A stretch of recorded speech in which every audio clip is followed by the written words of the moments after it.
আসসালামু আলাইকুম, good morning আমার স্টুডেন্ট যারা দেখছো সবাই কেমন আছো? তোমাদের সবাইকে অনেক মিস করছি। আর যারা হয়তো আমার ব্লগ দেখোনি কখনো বা যারা হয়তো একদমই নতুন, যারা আমার স্টুডেন্ট না কিন্তু স্টুডেন্ট, তাদের সবাইকে অনেক অনেক ওয়েলকাম। আজকে তোমাদের যারা ক্লাস 9-এ উঠছো তাদের জন্য একটা বার্তা। 9-এ উঠে যারা বিজ্ঞান বিষয়ে নিতে চাও না বা বিজ্ঞান ভীতি থাকে তাদের উদ্দেশ্যে আমার এই ভিডিও বার্তা। আমি তোমাদেরকে বলবো যে এই ভীতিটা কিন্তু সবারই থাকে, তোমাদের বাবা মা বা ফ্যামিলির কেউ, কিংবা আমার নিজের যদি বলো, আমি একজন উচ্চ মাধ্যমিক স্কুল টিচার। অর্থাৎ আমি তোমাদের হায়ার সেকেন্ডারি যে ক্লাসগুলো ষষ্ঠ থেকে শুরু করে দশম পর্যন্ত ক্লাস নিই এবং ছেলে মেয়ে উভয়ই ক্লাস নিই। তো এই বয়সটা যেহেতু অনেক আবেগের বয়স, অনেকে আবেগে কী করে ভুল সিদ্ধান্ত নেয়। আমি বলবো যে বিজ্ঞান বিষয়ে আগ্রহ থাকা উচিত, কিন্তু আমি তোমাদের যারা আর্টসে পড়ো বা কমার্সে তাদেরকে কখনোই বলছি না যে সেটা ইম্পর্টেন্ট না। একটা দেশের জন্য সবগুলো সাবজেক্টই খুবই গুরুত্বপূর্ণ, সবগুলো বিভাগই খুব গুরুত্বপূর্ণ। তবে তোমার যেটা মনে হয় যে তুমি যেটাতে ভালো ফলাফল করতে পারবে সেটাই নেবে। কিন্তু তারপর আমি বিজ্ঞান বিষয়ে আগ্রহ বাড়ানোর কারণটা বলছি, কারণ তোমরা বিজ্ঞানে যারা পড়ো তারা অবশ্যই বাস্তবিক বা শরীরতত্ত্ব নিয়ে, এমনকি যারা ম্যাথমেটিক্স করে তাদের তো আর্টস কমার্স সায়েন্স সবারকেই করতে হয়। সবগুলো সাবজেক্টে তুমি পাবে, আবার অনেক কিছু শিখতে পারবে। আমি ফ্যানটা দিলাম কারণ এখন সিজন চেঞ্জ হওয়ার টাইমে হয় কি, আমি সোয়েটার পরে আছি তাও ফ্যান লাগতেছে, কারণ গরম ঠান্ডা একটা মিক্সড ওয়েদার থাকে। আর এই ওয়েদার সবাই সাবধানে থাকার চেষ্টা করবে। তো যেটা বলছিলাম, বিজ্ঞান বিষয় তুমি কেন নিতে বলছি, আগ্রহ থাকা উচিত, কারণ এই বিজ্ঞান বিষয়ে তুমি অনেক কিছু জানতে পারবে যেটা তুমি আর্টস থেকেও জানতে পারবে। কিন্তু আর্টস থেকে শুধু মানবিক বিষয়গুলো, ইতিহাস কিংবা ইতিহাস ব্যাপারে এবং তোমার বাস্তবিক যে সামাজিকতা সেগুলোর ব্যাপারে বেশি জানতে পারবে। তখন তুমি বিজ্ঞানের বিষয়ে একদমই অজ্ঞতা থাকে। আর বিজ্ঞান বিষয়ে যারা পড়ছো তাদেরকে নেওয়ার জন্য এটা বলার কারণ হচ্ছে এই ভীতিটা দূর করে, আমারও এই ভীতিটা ছিল, এটা দূর করে নেওয়ার কারণ হচ্ছে আমি অনেক কিছু জানতে চাই। আমাদের মূল উদ্দেশ্য জীবনে ভালো ফলাফল করে চাকরি করা না। এটি তো একটা জীবিকা নির্বাহের জন্য করতে হয়, কিন্তু আমাদের মূল উদ্দেশ্য থাকা উচিত কিছু জানার জন্য, কিছু জানার আগ্রহ থাকা উচিত। এবং তোমার জীবনটা কিন্তু লাইফটা একবারই। তুমি যেহেতু লেখাপড়া করছো, তোমার সব বিষয়ে পারদর্শিতা এবং জ্ঞান থাকা জরুরি। আমরা যদিও পারদর্শিতা সব বিষয়ে হতে পারি না, কিন্তু জানার আগ্রহ বা জানার কৌতূহল বা জানার ইচ্ছাটা থাকা উচিত। এখন অনেকেই বলতে পারো যারা মেডিকেলে পড়তে চায় তাদের জন্য শুধু বিজ্ঞান, কথাটা একদমই না। তুমি বললাম তো, জীবনে কিছু না করতে পারলেও কিছু জানার জন্য হলেও তোমার বিজ্ঞানের প্রতি আগ্রহ থাকা উচিত। কিন্তু বর্তমানে বিজ্ঞানের প্রতি অনাগ্রহ বা বিজ্ঞানের স্টুডেন্ট খুব কম। যদিও সবগুলো সাবজেক্টে বা বিভাগে, যেমন তিনটা, যেমন কমার্স, আর্টসে, এগুলোতেও দেখা যায়, কিন্তু বিজ্ঞানে আগের তুলনায় কেন কম, এটার অনেক কারণ থাকতে পারে। কারণ অনেকে এখন হয়ে গেছে সব শেষে তো জীবনে কিছু করতে হবে এই ভেবে অনেকে ব্যাংকে যারা চাকরি করতে চায় তার কমার্স বেশি নেয়। তারা আসলে বড়দের বা পরিবারের প্রাধান্যটাকে, পরিবারের স্বপ্নকে নিজের স্বপ্নর, যেহেতু অনেকের স্বপ্ন এখনও তৈরি হয়নি, বয়সটা এমন যে স্বপ্ন কী জিনিস সেটাও হয়তো তোমরা ওভাবে জানো না।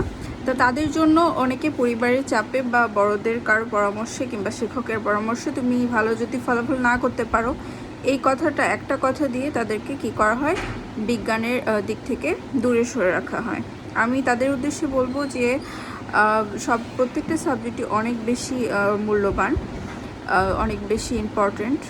কিন্তু বিজ্ঞানের বিষয়ে তুমি যদি খুব বেশি জানার আগ্রহ বা জীবনে কিছু করা ছাড়াও তুমি জানতে চাও, বা তুমি নিজে একটা চ্যালেঞ্জ গ্রহণ করতে চাও নিজের সাথে, কারণ জীবন তো একটাই, ওই যে বললাম, তাহলে অবশ্যই তোমার বিজ্ঞানের প্রতি একটা আগ্রহ, অবশ্যই পারদর্শিতা বা দক্ষতা থাকা উচিত। আর এটা একসময় ভয়ভীতি দূর করে একসাথে বন্ধুবান্ধব সবাই মিলে সায়েন্সে পড়তে পড়তে সেটা কিন্তু ভালোভাবে হয়ে যায়। এখন অনেকে যদি খারাপ করো, তারা আবার কী করে, এসএসসি পরে এইচএসসিতে গিয়ে আবার আর্টস নাও কিংবা কমার্স নাও, যখন বিজ্ঞান থেকে খারাপ রেজাল্ট হয়। খারাপ রেজাল্ট হওয়ার কারণ হচ্ছে কারণ হচ্ছে যে তোমরা ওই সৃজনশীল যে প্রশ্নগুলো সৃজনশীলের মতো করে নিজের মতো করে উত্তরটা দিতে পারো না। তোমার একটা বই থেকে ধারণা নিয়ে তুমি নিজের মতো করেই কিন্তু উত্তর দিতে পারো, শুধু সূত্রগুলো এগুলো একটু ভালো করে পড়লে কিন্তু পারা যায়, কিন্তু তোমরা সেটাও করো না। আসলে আজকাল যে পরিমাণে গেমিং আর ওয়েবসাইট, বিভিন্ন কোরিয়ান ড্রামা আর সবার হাতে হাতে মোবাইল ফোনের কারণে তোমরা সে পড়াশোনাটুকুও করো না। আমি একজন শিক্ষক হিসেবে যতটুকু বুঝেছি, গ্রাম অঞ্চলের বাচ্চারা তো আরও পড়ালেখা করো না। তাদের উদ্দেশ্যে বলবো যে জীবনে যদি কিছু না করতে পারো, জানার জন্য হলেও তোমাকে কিন্তু পড়তে হবে। আর ভালো রেজাল্ট তোমরা যদি করার জন্য আগেই মানে ভবিষ্যতের বার্তাটার কথা ভেবে তোমরা আগেই যদি সিদ্ধান্ত না, আর সেটাও যদি না পড়ো, ধরো তুমি কমার্সে কিংবা আর্টসে সেটাও না পড়লে, তখন কিন্তু জীবনে কিছুই করার থাকে না। এবং একজন শিক্ষক তোমাদেরকে যে সহযোগিতা বা যে আগ্রহ, যে পারদর্শিতা বা যে শিক্ষাগুলো, নৈতিক শিক্ষাগুলো দেয়, সেগুলো তখন আর কাজে লাগে না। ওভারঅল আমি তোমাদেরকে এটুকুই বলবো যে তোমরা বিজ্ঞান ভিত্তিটা না রেখে বিজ্ঞান চর্চা করো, কারণ তোমরা কিন্তু ক্লাস 6 পর্যন্ত বিজ্ঞান একটা সাবজেক্ট পড়েই আসো। তখন কিন্তু তোমাদের একটা ইন্টারেস্ট তৈরি হয়, সেই ইন্টারেস্টকে কাজে লাগাও। আর যদি ইন্টারেস্ট না তৈরি হয়, অবশ্যই তোমরা মানবিক কিংবা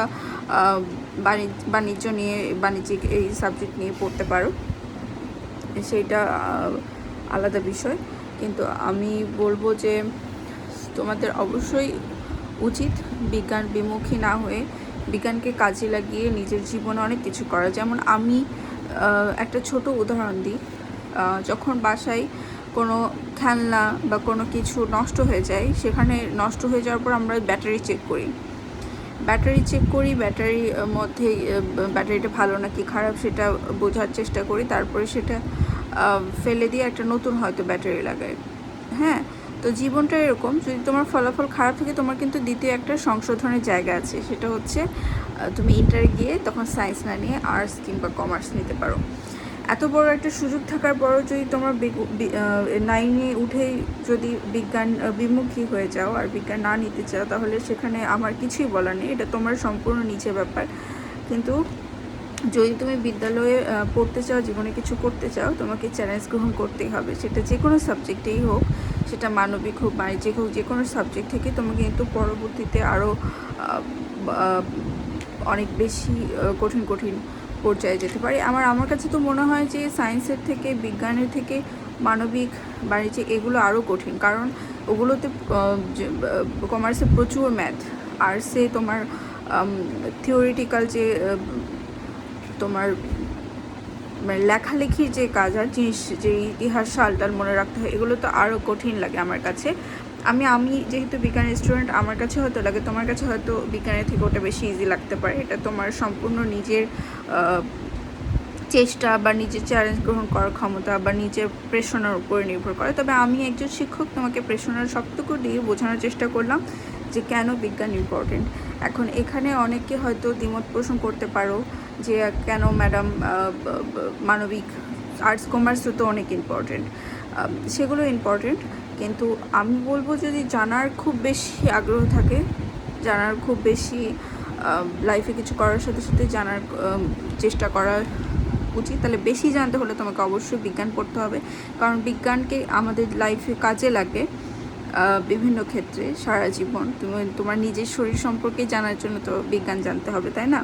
তুমি আর্টস বা কমার্স পড়ে জানতে পারবে না, তবে তুমি অন্যান্য জ্ঞান সেটা নেওয়ার জন্য অবশ্যই আর্টস ও কমার্স ইম্পর্টেন্ট। আমি বলছি না যে ইম্পর্টেন্ট না, এখানে কোনো দিন মানে এই যে আর্টস কমার্স সায়েন্স নিয়ে যে সারা জীবনের এক ধরনের দ্বন্দ্ব যুক্তি, এইটা না করে তোমার যুক্তি সহকারে বোঝা উচিত যে তোমার ইন্টারেস্ট কোথায়, এবং সেই সিদ্ধান্তই তুমি পরিবারের সিদ্ধান্ত না নিয়ে নিজের সিদ্ধান্তের উপরে একটা সাবজেক্ট চুজ করবে। তো 9-10-এর জন্য আমার এই বার্তাটা থাকলো, আশা করি সবাই ভালো লেগেছে। তো আর ভালো লাগলে অবশ্যই আমার চ্যানেল একটা like, comment, share and subscribe করতে ভুলো না।